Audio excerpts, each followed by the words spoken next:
Well, update on the 78 Buick. I just did a complete carburetor overhaul on this. It's carbon, lots of carbon, even some stuck in the intake. Unfortunate, but well, so we got the majority of it all out of there, if not all of it. I used a bunch of different products here. I used a bit of that. They still have tons of that out there readily available, but really good stuff that I like to use lately. Can't seem to get it much anymore.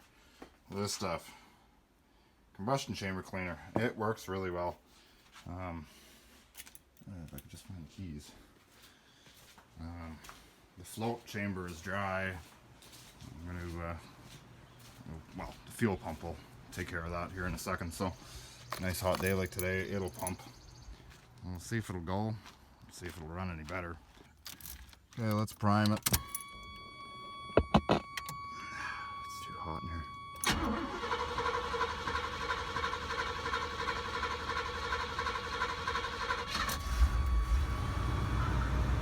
Run smooth. Let's kick it down.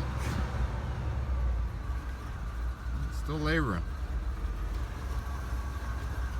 It's almost like we got a dead cylinder at the moment here.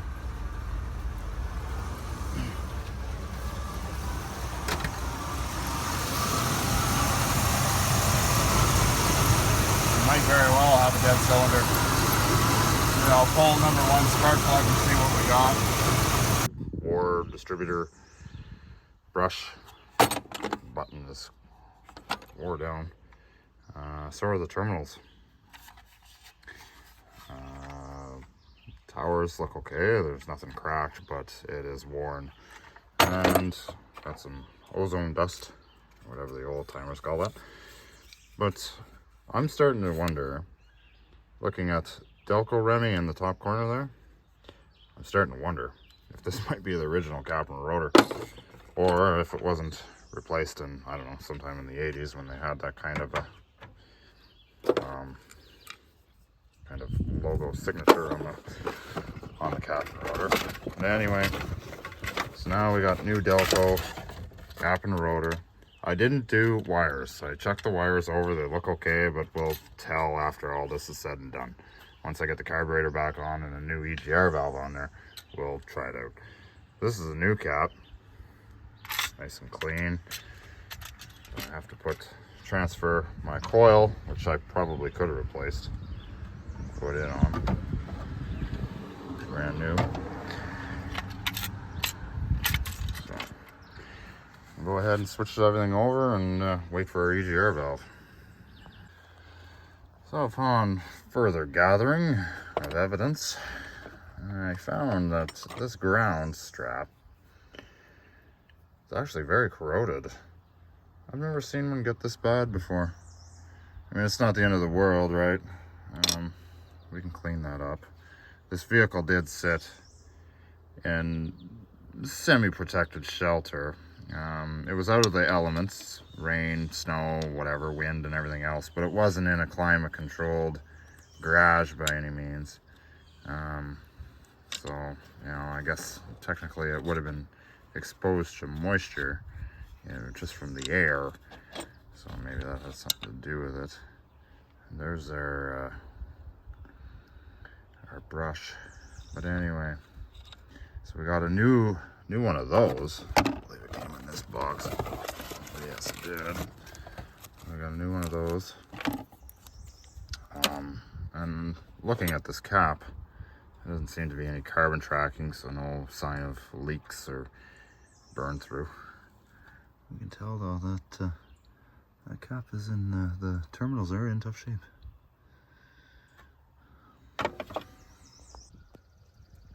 Okay, so I used the original coil. Kind of wish I had a new one, but I don't. If the coil gives me any kind of performance problems, it can very easily be swapped out, no problem. But anyway, so new button, brushes, whatever you want to call it. So it's all ready to be set on there. There's the old one. Almost makes you wonder if it is original.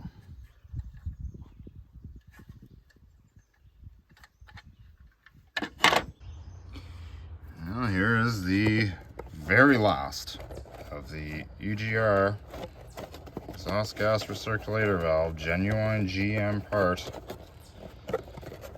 Left probably anywhere in Canada. Well, I don't know about that, but anyway, I have it here. If I can get the box. Right this way. Yes, perfect. Gasket.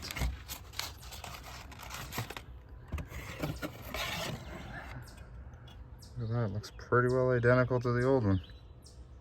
Genuine GM, but made in China.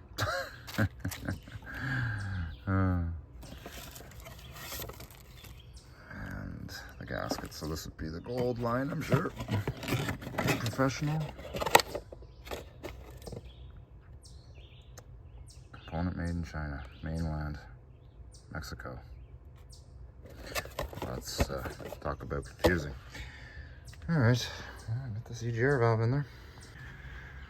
A little different this one. Wish I had a 90.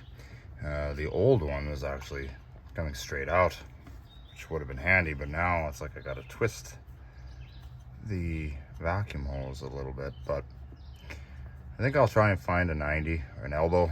I'll try and keep that right. But I mean, if I plug it, it is working.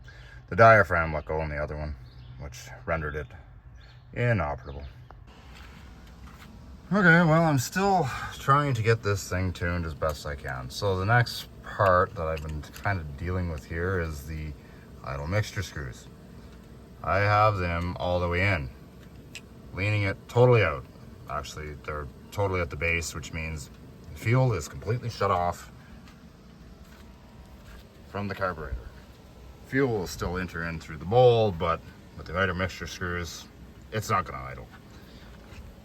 So normally base of thumb with these old 4-barrel Rochesters was 1.5, 2 turns, no more than 2.5 on each side. So I'm gonna try that. It did stall on me once when I first started it. The funny thing is when I got this thing, when I took the carburetor off, I noticed that the mixture screws were out about 7 to 8 turns, which is unheard of. Like the screws are basically falling out of the carburetor. It's not right. It's not supposed to be like that. So if I were to keep my foot on the accelerator, I can keep this engine running all day long. Very responsive. Very responsive. And it seems like it's actually idling quite nice. It doesn't seem to be rocking. But it will die. So I'm gonna do, well, let's say for the heck of it, 2 full complete turns backing it out, which means we're going to enrich it, both ports. We're going to do this. With this old carburetor, actually you just need a flathead screwdriver for this. You don't need your carburetor tool. And then what I'm also going to do is crank my idle set screw higher. So obviously we're going to have to try and make some adjustments to this. The engine is running better. It is running smoother. But when I took that coil off, that coil is heavily corroded. It very well could be original to 1978. I have reason to believe that the cap and rotor are also from, if they were replaced, they were definitely replaced in the 80s. As the rotor had the old Delco Remy, but in kind of a semi-moon kind of a styling. So it's definitely ancient. But anyway, we're gonna just try and get the carburetor tuned first. So there's 1/2. Oops.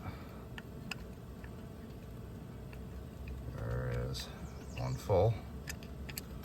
Go to the other side.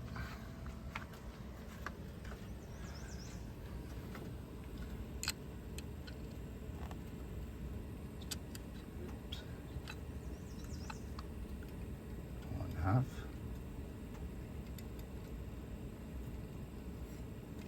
1 full.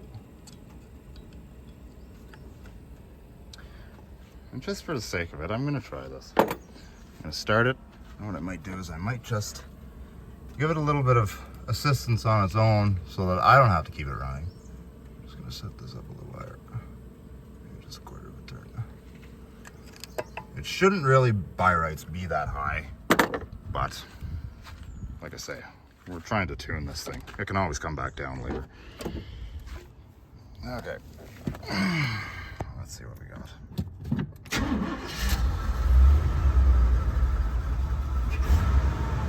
A little hesitant on idle. Bucking a little bit. You know what? My foot is off it, but it will die. Okay, so let's continue with 1.5. Let's go with the old generic rule of thumb with this, that I was told anyway. 2.5, so. Okay. There's a half.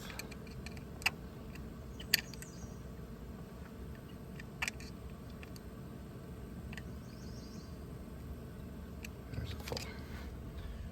I guess really, by rights, if you were to try a coil, which is what I'll be doing next to try and see if I can get this thing to run right. If that doesn't do it, I guess I'll have to start doing compression tests. Maybe even look at half. Oops. Full. Maybe even looking at seeing if this is the right carburetor for this particular vehicle. I mean, I don't have any service records. The man who owned it originally back in 1978, a retired police officer, is long passed away. So I can't ask him. The car spent, that's 2.5. The car spent most of its life in and around Toronto. So, but he resided up here, so the car, racked up a fair bit of miles. But like I say, we have no service records. I never met the man, so he could have been one of those type of people that kind of like to work on his own stuff. I did notice too that the choke plate is cocked open just a wee bit, but we'll try it and see.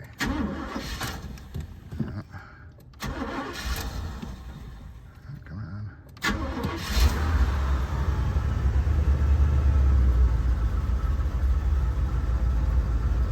Funny thing is, it sounds like it's laboring.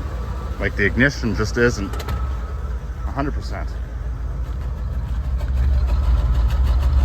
That sounds very, very strange.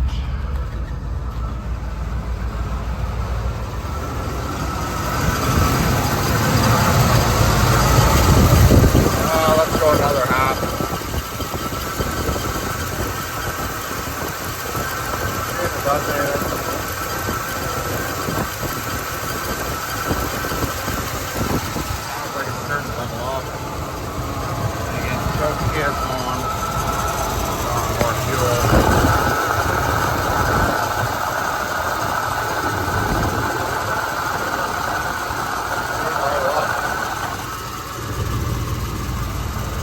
Maybe with this being a larger displacement engine, maybe it needs more fuel. Let's go another half.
The putting it in gear test.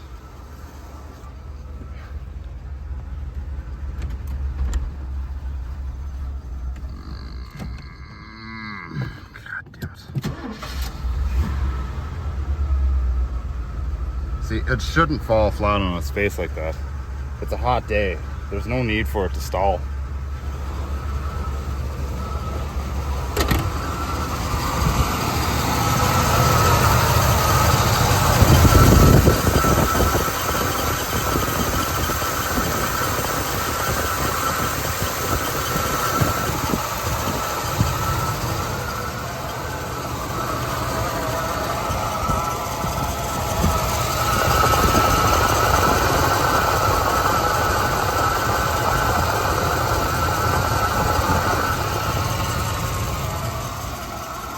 Well, I guess what we'll do, throw the air breather on it.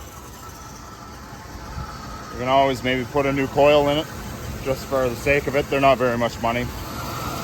Just for the added peace of mind. Just to see.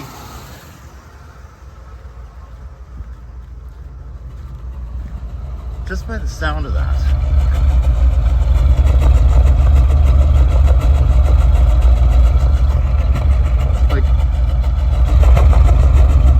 Exhaust kind of stinks too.